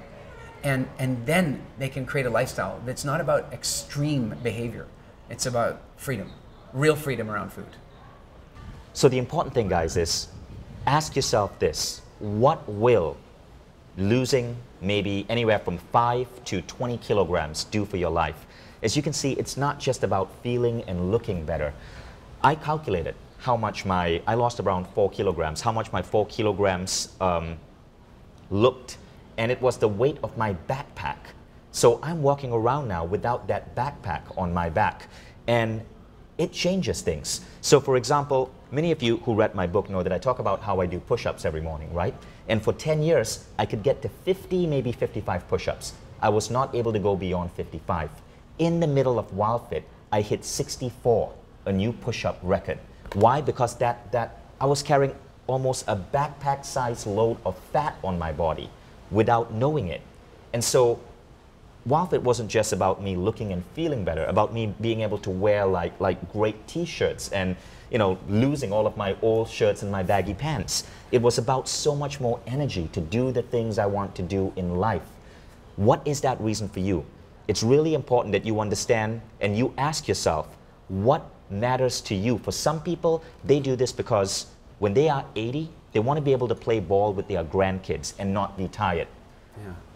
So for others, it may just be so you live longer. I want to be around, not just for my kids, but my grandkids. I lost a friend. He was 50. He passed away in his sleep due to a heart attack because of his obesity, right? I don't want that happening to me. 50 for me is 9 years from now. I don't want that happening to anybody I know. And you certainly don't want that happening to you, especially when you have loved ones and kids around. So it is so important, folks, that you take these ideas seriously. When you understand your why, your big why for why getting healthy and losing weight is important, and when you understand that it's so much easier when you learn the right education, you are going to be so motivated for this WildFit program, and results are going to come to you so effortlessly. If I can add one thing, you know, doctors will often sit with a patient who has serious health problems. You know, with something like cancer, they may say, well, you know, you have a 30% chance of survival and you're not going to make it past 5 years. And with severe chest congestion, they might say something different. They might say, well, we don't know when it's going to happen. It could happen in 10 minutes or it could happen in 10 years. But this is, people are having these conversations with their doctors on an absolutely regular basis. And in essence, what's happening is the doctor is saying, you need to make a change right now or you're going to die. And the challenge is that the vast majority of people who have that conversation with their doctor, they don't make that change and they die. The reason that they don't make that change and then die is because they didn't have a community around them to support the change. They didn't have a structure to support the change. And frankly, they were probably confused about food anyway because of the way the food marketing industry entirely works. And so what I'm suggesting to you is that this is not simply about, you know, saying, hey, I just want to make a change. This is about us saying, here is a structure that will have you to a place that 90 days from the point you start, you will have a different relationship with food. It will be different. It will be habitual and different. And that's very different than me having a conversation that says, hey, you need to change or else. It's, you need to change or else, and here's how. So here's how WildFit works. Firstly, no, this is a coaching program. It is not a course that you download and go in through your own time. It is a coaching program, and you're working with Eric and his team. They are trained coaches who are working with the community, taking you through this transformation. Now, the first week, you are watching a video and showing up for one of these coaching sessions online with a large number of people every day. Then you're watching a couple of videos every day. Then it gets to a point where you're watching maybe a video on Monday and a video on Friday and enacting certain behavioral changes in between. So you do have to invest some time in this, but the way it's designed, and this is what's so beautiful about WildFit, is it's manageable. It is so absolutely manageable, and as you can tell, Eric is an incredible storyteller, an incredible presenter, so he keeps you hooked. And it was actually really, really, really fun going through this. And the community is so vibrant. But keep in mind, it is a coaching program. But given the results you get, this is probably one of the most incredibly best valued coaching programs you could ever invest in. And if you think the price is too high, ask yourself, what will it cost you to not do this? The average American spends about $3,000 to $3,500 a year just on medicine and healthcare bills, right? Now, imagine when that cost goes away, when you're not wasting so much money fixing things about you because you were getting spoiled in the first place from bad behaviors. This is the move from healthcare to self-care. So thank you so much, Eric, for joining us. Thank you guys for tuning in. I hope this whole conversation was an eye-opening adventure for you in terms of simple shifts you can make in your body that are going to dramatically change your health. And I'm so excited to hear about the results you guys are going to get. And for those of you who are enrolling in WildFit, welcome to one of the most incredible things you will ever experience in your life. Seriously, we're here at the TLC conference with all of these incredible experts and authors and famous folks here in Cabo, Mexico. And I've been talking to people, and recently one of the founding members went up to Eric and said, thank you. Thank you, because everybody here looks so thin. It was cute. So it was a really beautiful moment. So the masterclass is officially over. You guys can get on out of here. But for those of you who are scrolling on the page, reading about WildFit, we're going to stay back and just answer a couple of questions. Sure, cool? Let's do it. So the first question is, Eric, on WildFit, do you ever get hungry? Yeah, I think it's fair to say that people can, but they shouldn't. I mean, it's a really key thing that we explain to clients is that they should not be hungry on the program. They should not allow themselves to get hungry. Hungry changes your decision-making process. And so the way the program is constructed is that you should not actually experience hunger. And that'll happen two ways. One is by changing the way you actually eat step by step, but also by helping people get really aware of what the different hungers feel like, and they can get more honest about what hunger is. So no, people should not feel hungry in the way that you know, in a normal diet they have to give up foods and they feel hungry. They will not feel that on this program. The way WildFit changes your approach to hunger is really remarkable. Yeah. It's like you have a different relationship with your body. Now, number two, how does it impact your family? Tell us about that. This isn't really a question, but I want you to talk about that because this is so fascinating to see. It really is interesting. Some of our very best, I mean, at this point we have hundreds of people writing to us saying, oh, my blood sugar's been normalized, I'm no longer type 2, I no longer have my skin problems. I mean, we get emails like that all the time. The funny thing is, though, is we get a lot of them from people who we've never worked with because they were a family member of somebody going through the challenge, right? And so, one of the coolest ones ever I just got was from a woman who did the program, and she's writing about all her results, but then she just drops it in like a little PS, like she doesn't realize how big an impact it's gonna have on me. She goes, PS, my 12-year-old son has lost 25 pounds. Wow. It brought me to tears, like 25 pounds at 12? He was gonna lose a foot to diabetes by the time he was 32 years old. You know, like that's and the child had never done the program, but the mom had changed the world inside the family. And so the approach to family is really simple. The approach to family is really simple, and it's this way. Lead, don't push. You know, we'll talk a lot about this during the challenge, but lead, don't push. You will be shocked and amazed to find that even people who ridicule, oh, you're changing this, you're doing that, you're trying some new thing, even those people by the end of week 8 or 9 are starting to go, I think I'll have what you're having. Right. and they will begin to change. And we've had some of our absolute best success stories have actually come from coworkers and family members of our clients simply through observation. It is insane. I have, just after my first WildFit experience, I had about collectively 20 or so friends and family members sign up for the next WildFit because of how they saw my body had changed. You are the best proof of this. Now, this is an interesting question, but tell us about how WildFit actually improves your sex life. Well, you know, it's a colorful conversation. I mean, if we talk about men for a minute, you know, what happens to a lot of men when they get to our age? I mean, our age. Like, we're not quite You're as young. still technically older than me. I am technically older than you, and it probably will stay that way for some time. But the fact is technically at our age, we're supposed to have a belly so that we can't see our own feet. I don't know what you were thinking. But we're supposed to have that, and then what then begins to happen is that our testosterone levels are supposed to then start to drop, and with that, our sex drive begins to go down.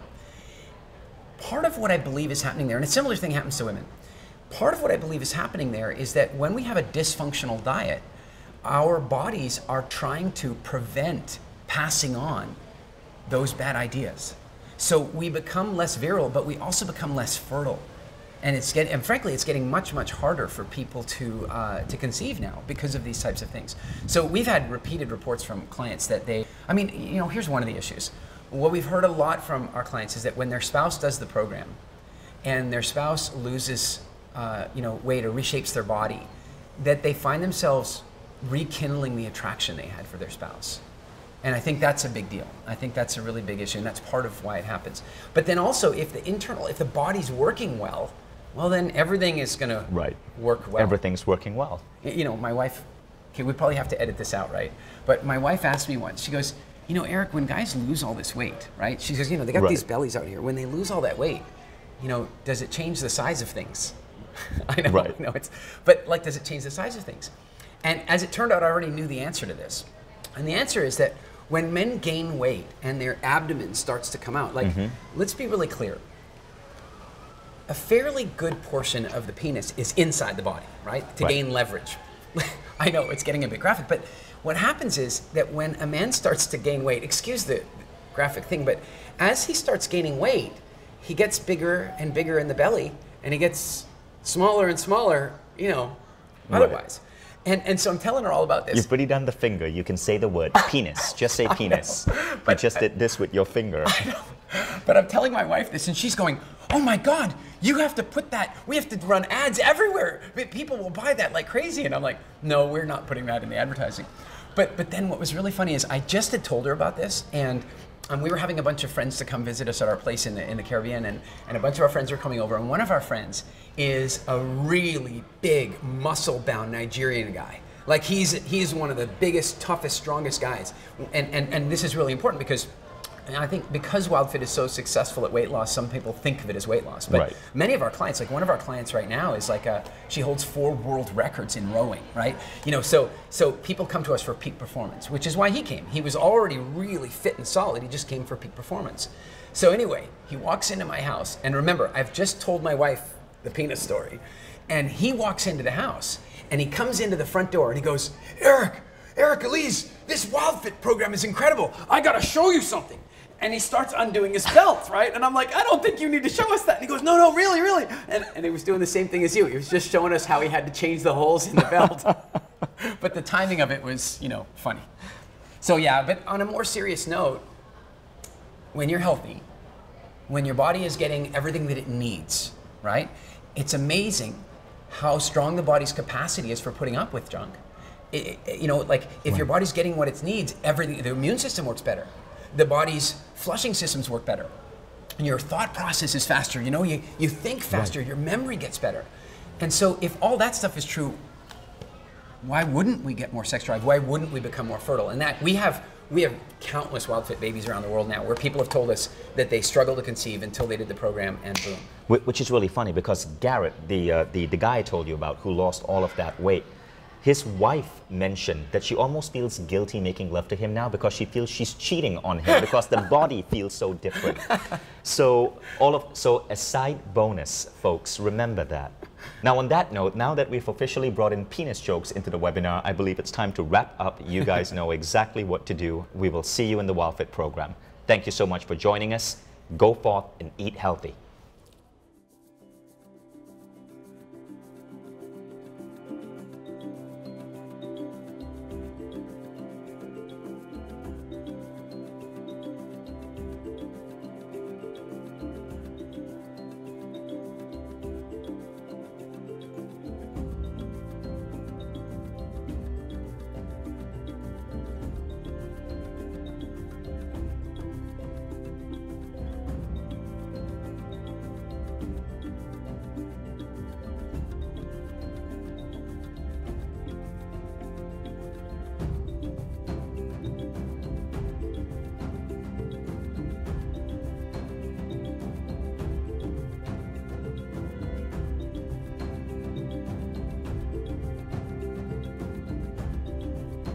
Hi, I'm Bobby D. Porter and I'm president of Quantum Learning Network. We're all about youth and learning. It's a company I founded 35 years ago.